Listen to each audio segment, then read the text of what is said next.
Welcome, السلام عليكم. Welcome to new special episode of قصة بلا زعاف. اليوم مع Monsieur Hamoud Salhi. He's our candidate for the representing our Algerian community in the zone 5, which covers mostly North America, US, Canada, and Mexico. All of it. It's the whole continent. Yeah. Whole continent, whole North American continent. Yeah, all of them. Yeah. I called Zone 5. The election happened last week. Yes. So we could not do an interview before, but we still wanted to hear from you so the community knows who are the representative, which I think very is like a big missing point from these elections. Most people don't know who is running and from where, what's their program. So مرحبا بك Mr. Hamoud, Dr. حمود معلش حمود يرحم والديك. I'm so happy to be here. More than anything else, I'm so happy to introduce myself to the community because this is important. Yes. You said it very, very clearly. In my experience, and I've done several cities, it seems people will go to vote when they see the person. Yes. And I could tell you, we have here in Los Angeles, we have people who drove 3 hours to come to vote. We had people who came, who drove also 2 hours and a half on a daily basis to volunteer for the services. So it's important, a lot of people, but those people come because of the connections that my team and our team created with these people. So it's very, very that personal touch.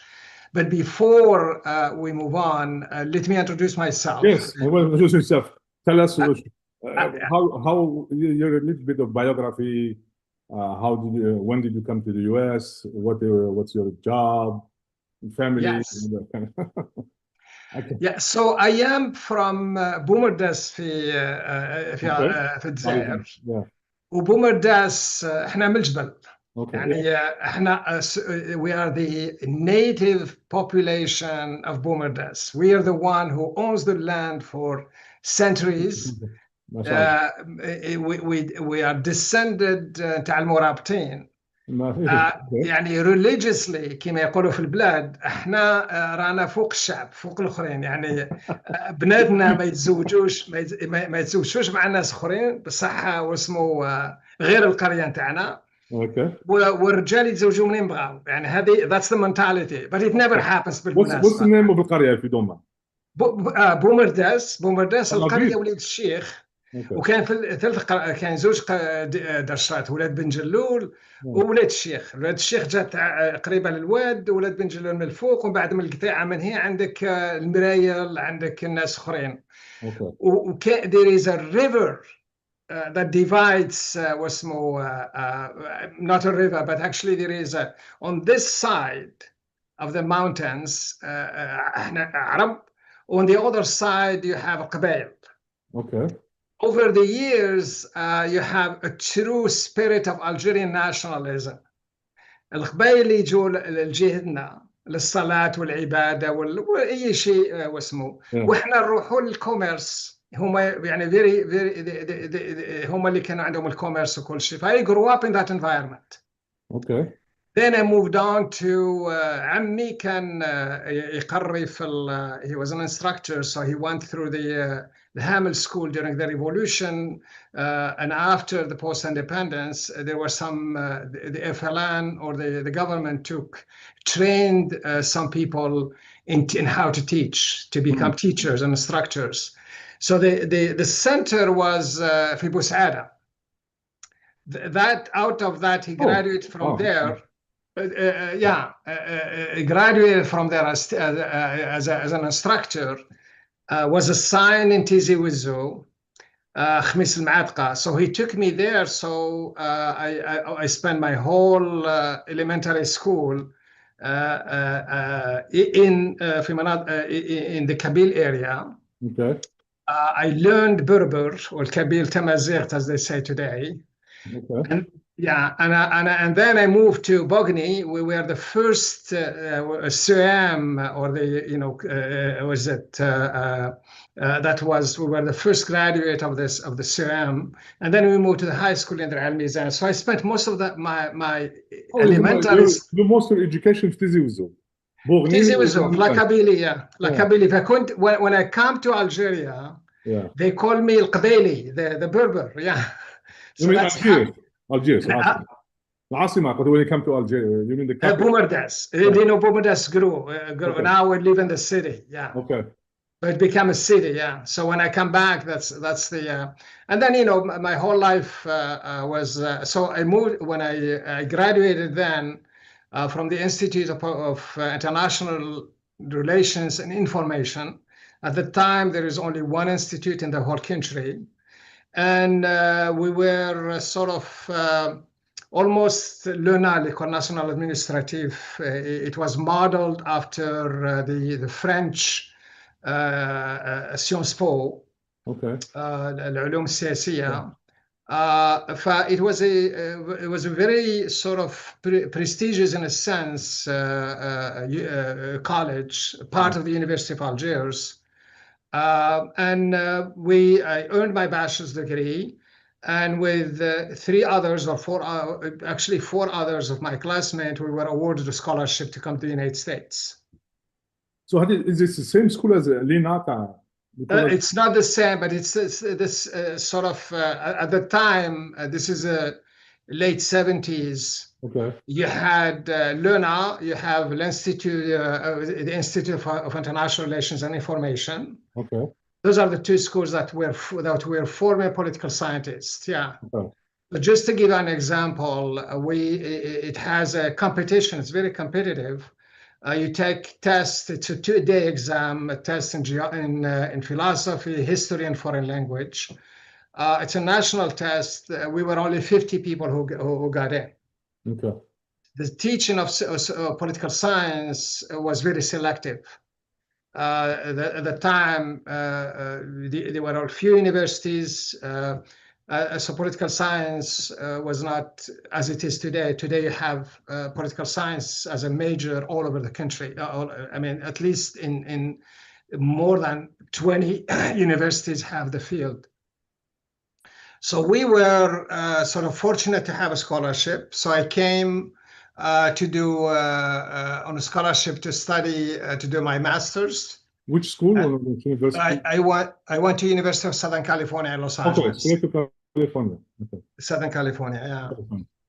So I did my master's, and then I was fortunate to get my scholarship extended for a PhD. There's a long story there. The government decided in the middle of it, 2 years into, the government was broke, didn't have the money. Okay. So this is they told us to go back. Which year was it? 80s? This is mid 80s, 87, something like that, 85, yeah.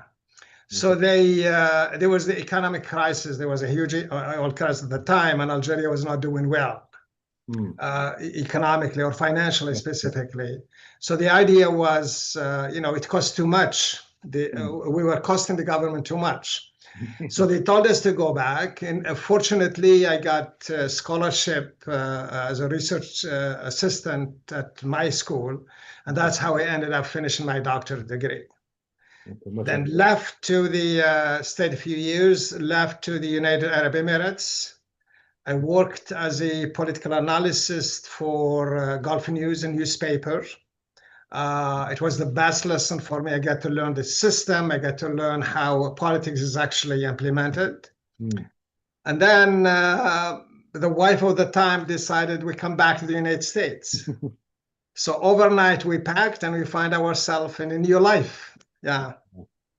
So I came back to the United States around 2000, and I started as a part-time instructor. Okay.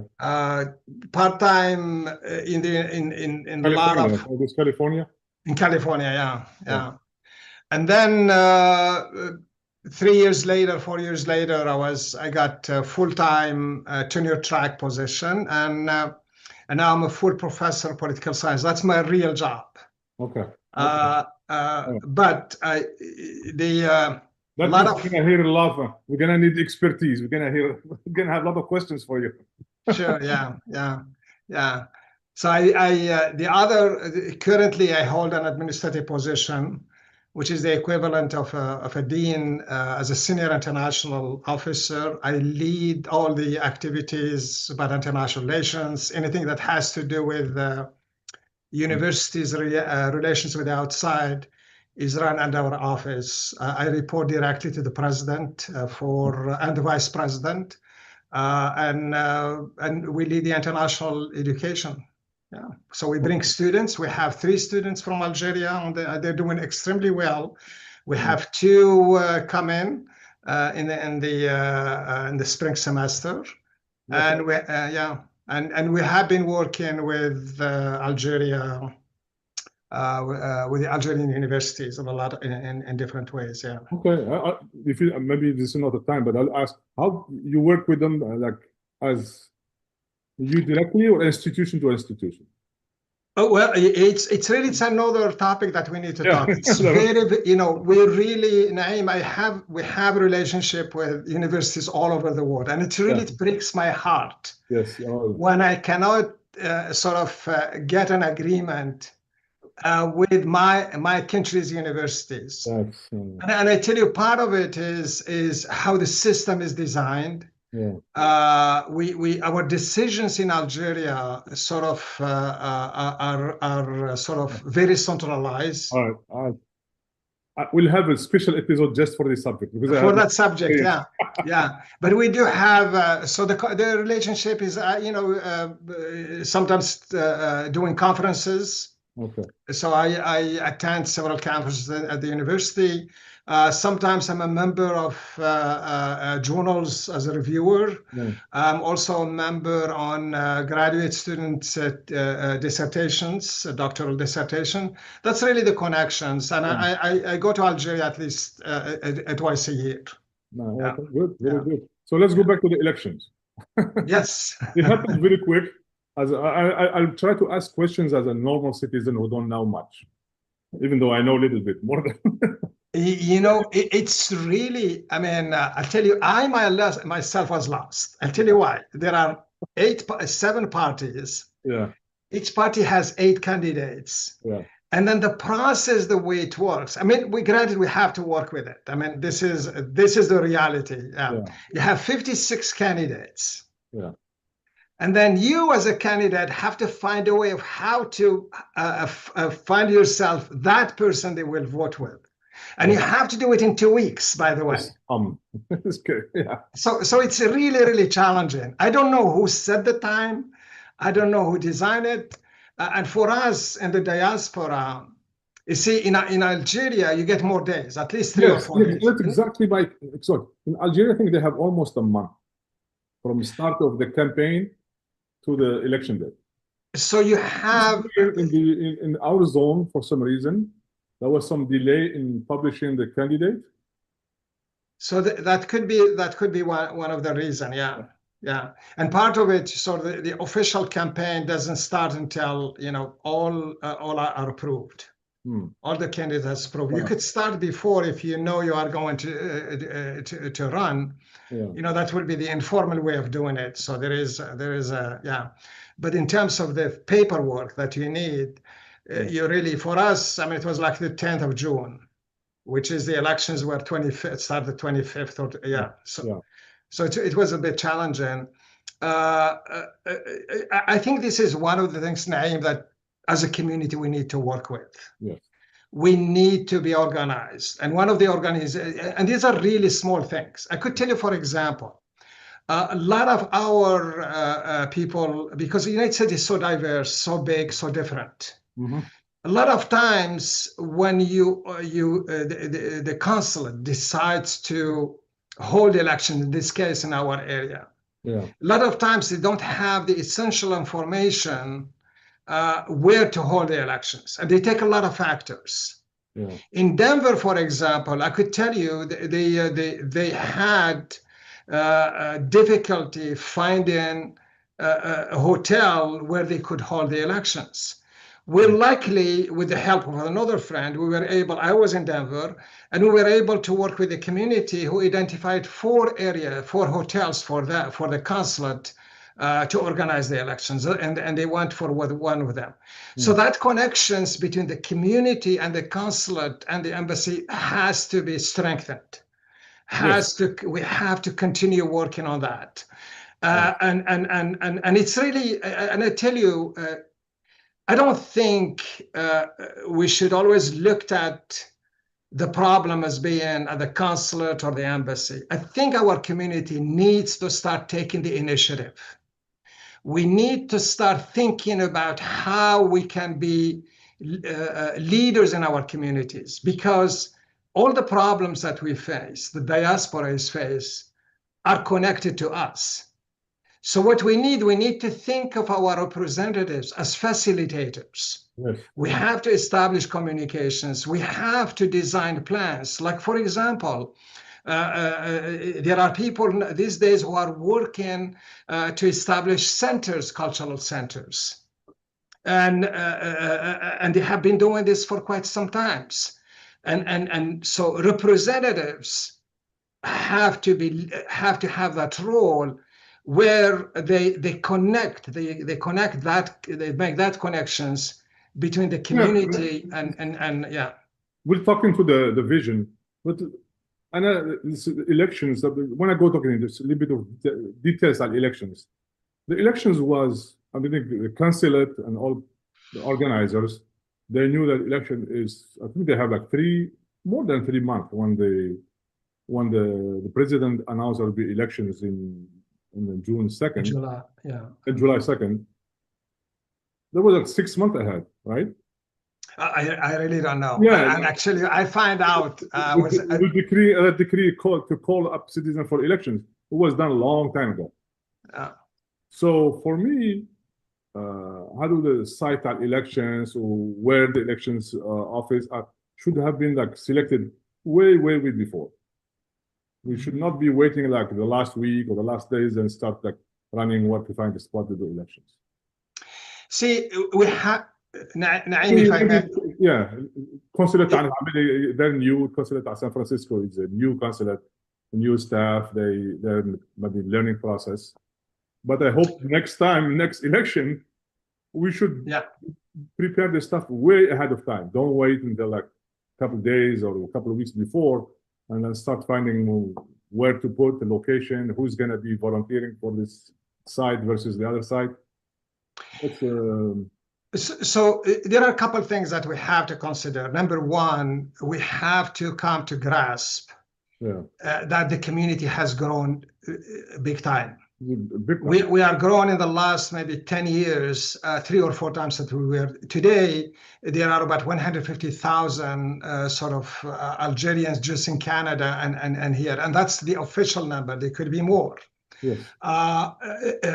But Naim, if you look at the services that are provided to us at the consulate, at the embassies, the kind of service that you provide, we honestly could make a case that the consulate are underfunded. Yes. I mean, we added the diaspora to the foreign affairs. So today you read Ministry of وزارة الخارجية والهجرة والجالية في الخارج.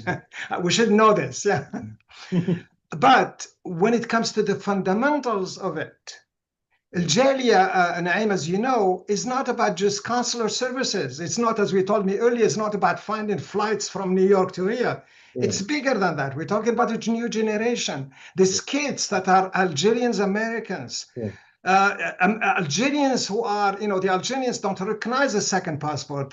When you are Algerians, you're Algerian for life. You have 3 or 4 nationalities, we don't care, you're Algerians.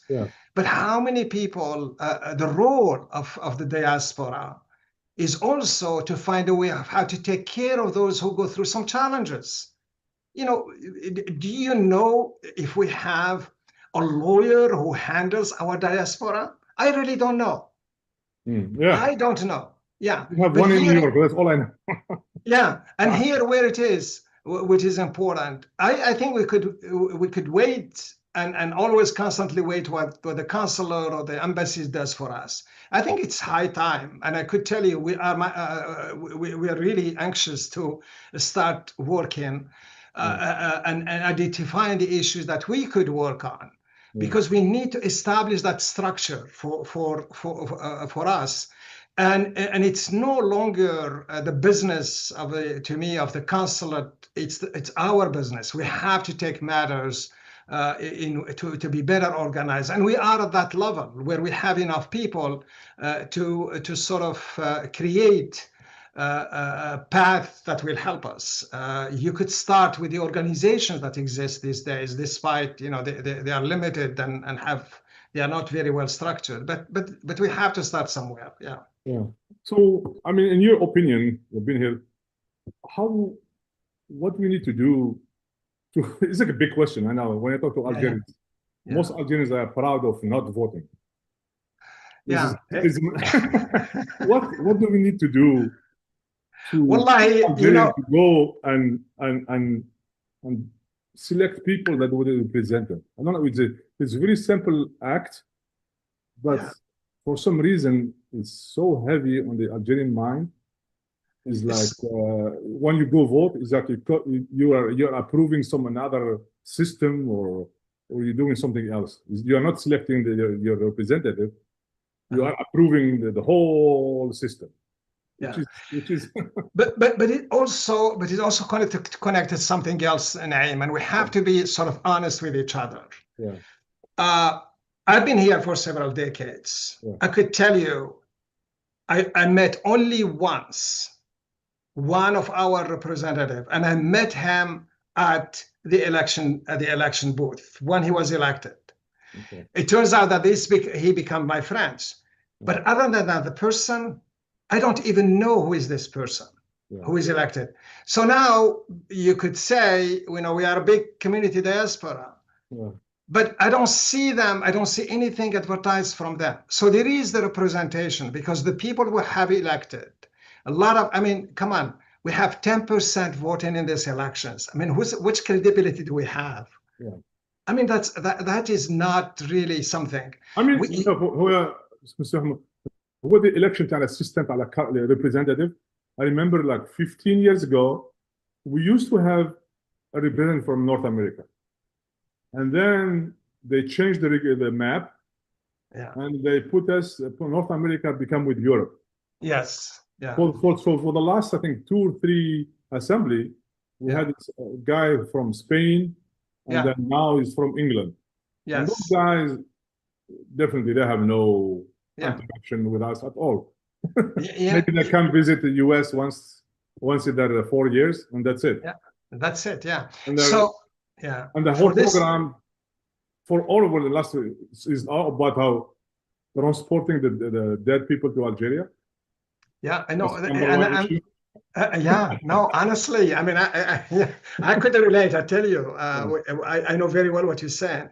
But that's one of the problems. The advantage we had this time around is that we are going to have a representative from the continent. So they created the Zone 5, which is specifically to get people in the continent of Americas to vote. But the turnout is really very, very low. And to your question, is that number one is that people don't vote because really they haven't seen any changes.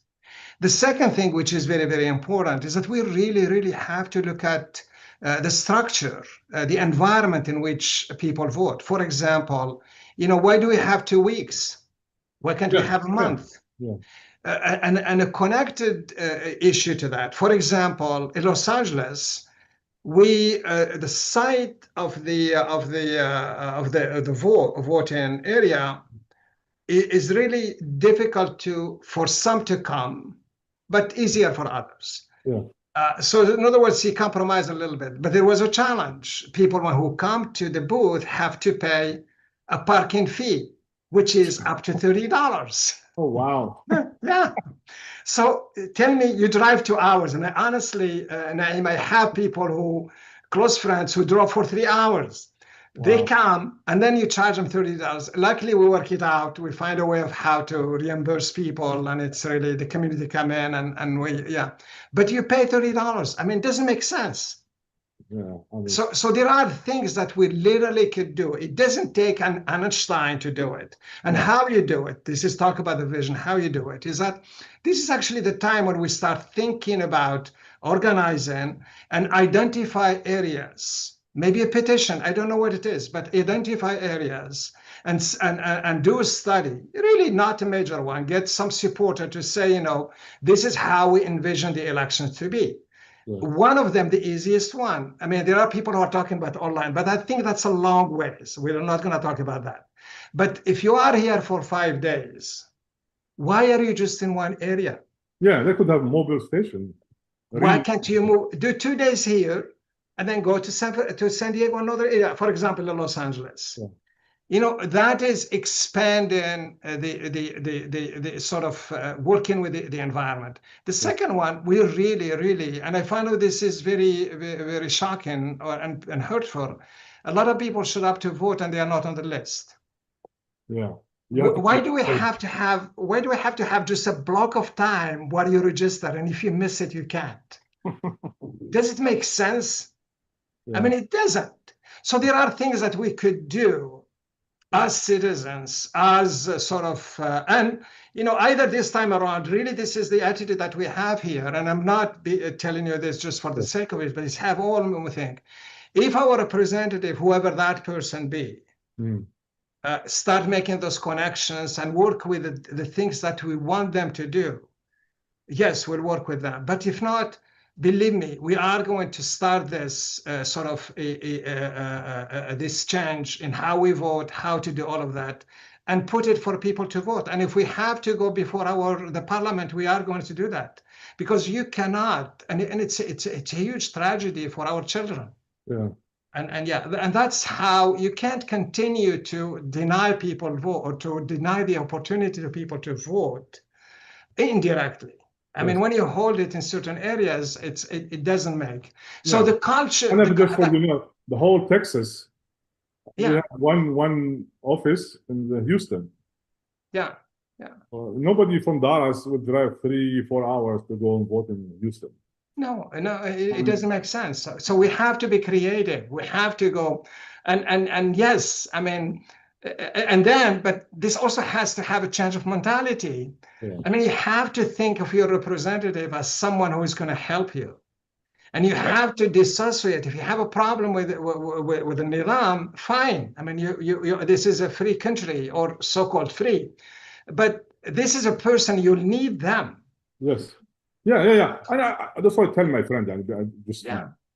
You are voting for somebody who represented. You're not voting for X and Y or for the system. You're voting for somebody who represented you in front of the system. They're not approving by going to vote, they are approving the system. Yeah. And I always give this example. You get people, I'm sure you get this, somebody in the consulate, and then somebody knows that you know somebody in the consulate, so they call you for help. Yeah. And a lot of time, this personal touch, for whatever reason, works. Some of it is in our sort of people, for whatever reason, but it works. So I tell people, think the same way. Now, you don't have to have that friend. You have somebody who's going to represent you. And that culture has to be changed. And I could tell you, I mean, we achieved a lot with having 2 representatives from the continent. The work has not started. So the second step for us is to step in either as a representative or as citizens who care about the community. And I think we have to do something. And that's where, programs like yours, I think we have to start educating people in issues. And we work with everybody. We're not working, and what's fascinating is that you go, for example, in Argentina, they have 77 or 76 people, Algerians. They are all over Argentina. So they have an association. They have 34 members. 4 of them, they don't know where they are. the ambassador, a nice, decent man, an amazing person, and he has so many challenges in Argentina. But he tells me we are different. The community here is different. Yes. Yeah. And so go to Silicon Valley. I mean, you have scientists, you have all these people who do inside, or to Houston. It's another dynamics. Yeah. And on top of that, we still have the culturals. It's cultural differences. You have communities that come from Algeria to here and create their own communities. And you know them very well. They are by, Bashrat Fulani. I'm still waiting for my boomer desk, Bashra. Yeah, I don't have it yet. So yeah. But I have friends, I mean, who have, for the communities, these are all, aspect of Algerian the culture that we need to sort of nourish and use to our advantage, highlight how diverse we are, not how divided. And if some discussion about one group create an organization and automatically the other person thinks this is anti-Algerian. Who is defining who is Algerian? And it's so we have to establish a new culture, and I think there is so much for us to do. We really need we need to start. I think that's where we are. Yeah. Let's go back to elections. Do the consulate share with you the number of people that are voting? Like what's the percentage? Which cities participation where people are voting most versus like Houston versus San Francisco? Are they share those data with you? So when you plan your election campaign, you know where to go versus they don't give you any information. So let me tell you the ideal how it works. Yeah. We are all asked or expected to identify a representative in each of the bureaus. Okay. So you have, I think, 12 this time around in Austin, Los Angeles. We have each party has to have a representative, the same way in Algeria, to watch for the elections. Second, the role of that representative is to watch the elections by the Sulta Al-Wataniya, the electoral authority committee, also gets to have a representative there. And they also bring volunteers from the community who actually lead the elections. In the United States, usually it's the some church organizations or some type of third party that are not sort of involved in that.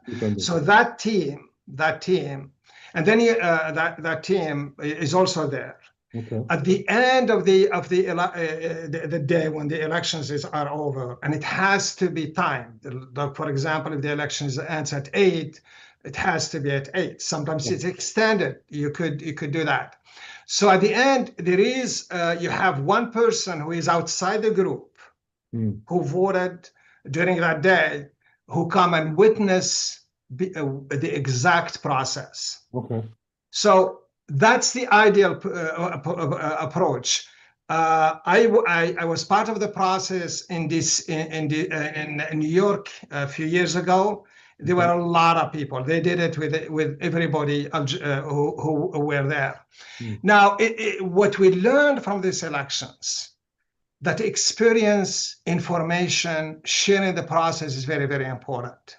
Yes. We for example, those of us who got into the elections really didn't think about having a representative in the bureau because we were still new at this. Oh man, that's so, and then you have to think fast. The second thing, those people, and it happens in Los Angeles, for example, those people who were elected, who were chosen to. Not the candidate. This is about the counting, how the vote is. So at the poll, at the end, you are supposed to get, if you are, wherever you are, a copy of the results. Yes, you should have a PV. Yeah. At the end of the process, all the reports are posted in the consulate. Yes. So currently, I'm told there are some posted in San Francisco, which I got a copy of all the areas where voted. We also have supposedly in New York and Washington. So those are and in Montreal. So the consulate must post all the result of the elections. Yeah. So that's how it's done. Now there are a lot of problems, some challenges. Yeah. Some some of it is technical. In other words, the consulate closes on Mondays, and you need it that Monday, so you're not going to get it. So those are really, that's how the whole system works. Yeah. So no, I know. My question was before the elections, as a candidate, Yeah. do you have the data? Do you know, like, oh gosh, who is voting? What data do you have? So what you get, if you really, it takes some kind of detective. They don't volunteer the information. Okay. So they don't get it, for example. You're in California. Look, now we are merged with Montreal. Yeah. Montreal, they have like, I don't know, 500,000 Algerians living there. Yeah, 60,000. Yeah. Well, the whole Canada, there are 60,000. So whoever runs in Montreal has a big advantage versus the rest. Yeah. Do the consulate or whatever shares the number? They tell you, hey, Montreal, we have 100,000 registered voters versus Los Angeles, you have 5,000. So you have like those numbers before the elections, or they don't share them with you? So yes and no. Okay. It's everything is secret. Yeah. Okay. And part of it is that there is the role of your party, your representative. They need to tell you this information. Every candidate, let me back up a little bit. Every leader of a party, the 8, for example, parties that have, can have access to the electoral list. But this is, Naim, how it comes. Yeah. And I got the Canada one, and I got later on San Francisco, but didn't have time. Yeah. So you get the first name and the last name, and then where they're located. There is no email, there is no contact information, nothing whatsoever. So what you do is that you look at the list, you do your own thing. So it's really, at the end, it's a lot of work to do. So that could be private information. So you have access to that. But if you don't know the system, you're not going to ask for it. Yeah. Yeah. Good. I just want to explain our auditor the way how the election assembly works. Each party will have a list, maybe 10. I don't know this time how many. So we had 7 parties. 7 parties, but each party has a certain number in his list. 8 people. Yeah. So when you go vote, you pick one list, and then you pick at all 7 of them. Okay, but you throw the rest in the envelope. Yeah, when you go behind the scene, you're supposed to pick up only one party. You pick one list in the envelope, and that list you have to select from the 8. You rank them, or you just coach. There's no ranking. You just select. Okay, so you choose 2. Oh, you have to choose up to 2. Okay. Up to 2. Yeah, up to 2. That's exactly. You could choose 1 or 2. Okay. If you choose 3, you're out. Oh, your vote is canceled. Canceled. You choose more than 2, you're canceled. What's very interesting, some of the they also, I don't know how it's going to be. One of in the election, there are some disputed ballots. Yeah. Some disputed votes. Yeah. Technically, the disputed votes are counted. In certain region, if you don't put a mark, an X, because it says put an X. Okay. If you don't put an X, your vote becomes disputed. So now the rule, there is the Communique 35, those who want. It specifically states what is the rejected and what is accepted. There is nothing in that 35 communique that says if you don't put the X, you are rejected. It says any mark you do, bubble, anything is accepted. And then the second paragraph tells you what is rejected.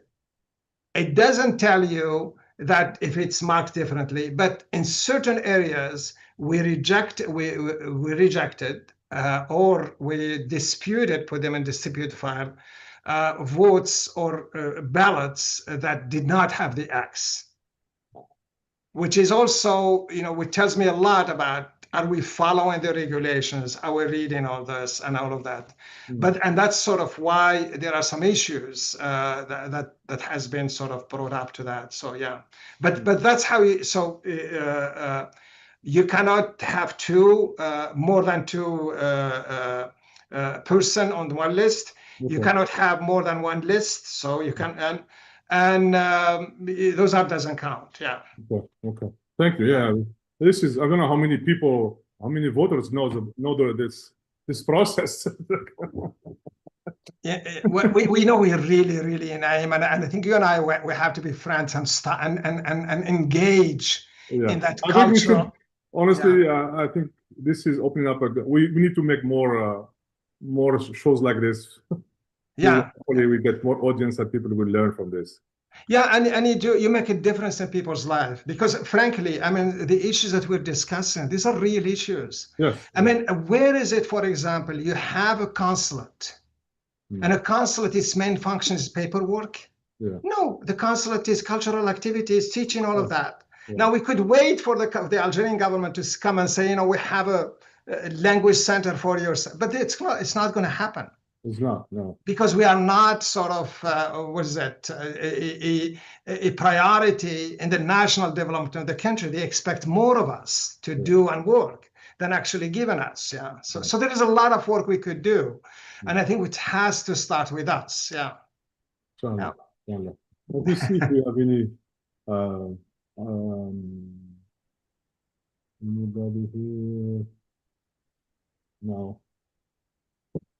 Yeah, I don't know. So I know as of today, today is what, July 8th. We still no official results yet. So I guess. So they had. You want to say something about that? So we had the results yesterday or the day after. Okay. And the Mustaqbal Party raised concerns. Okay. About the way the ballots were counted. Okay. When we look at the numbers, from the perspective of those who are here, the numbers do not add up, and we needed. So we gathered sort of our paperwork, the briefs, and all of that stuff, and we submit them today by noon in Algeria to a lawyer who represents the party, and they are before the court. This is a process that anybody could do, so we're waiting for the result. The challenge, according to our account, we are 2 votes short of being the winners. So this is what makes it exciting. Yeah. But it's that's where we are. So we still waiting. The official list indicated that Jabhat al-Tahrir, the FLN, and Al-Jaliya al-Hurra, this is another party, won it. So there were 2 in our account. One of each one? So what they did, they have one for Canada and one for United States, for the continent of the America, the United States and the rest. Yeah. We should have 2 for the whole Zone 5. Zone 5, yeah. But the way it worked out is that Jabhat al-Tahrir won for both seats? No. They won one, and the other party won the other. Oh, they give him 1 seat for each party. Yeah. So what they do is at the top, and one guy from the US.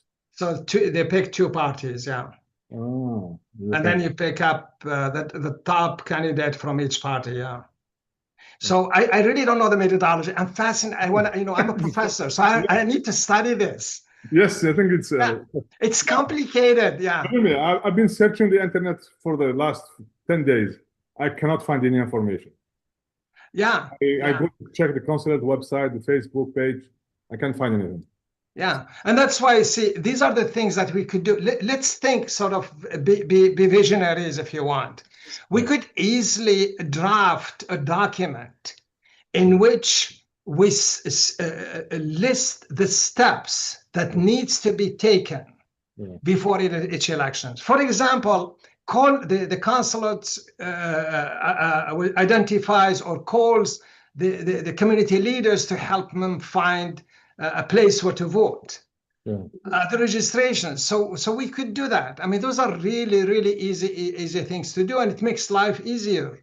Now, there are those, and we have to deny this claim, who believe that the mentality is that the less people vote, the better. Yes. Yeah. And you know, the other mentality is that it's not of my business, or we don't want to involve with the government. I mean, we could continue to do that thing, but where that gets us, I mean, that's really, to me, that's the biggest question. Yeah. Your approach failed. You know, we have to change tactic, and the tactic is to sort of be active. And if we do this together, especially if we work with the current existing organization, I could tell you, I had an amazing conversation with the AAA Association of Greater Washington in Washington. I had amazing people in Chicago, in Denver, who have been here for years, and I get to know you. Yeah. And the whole discussion is, how can we make this better? Inshallah. So we have كما يقولوا بالفرنسية نوايو يعني الcore. Yes. Yeah, that we need to build on. Yeah, and I think we are there. Inshallah, I mean, we should not lose hope that we just keep beating at it, then inshallah things move.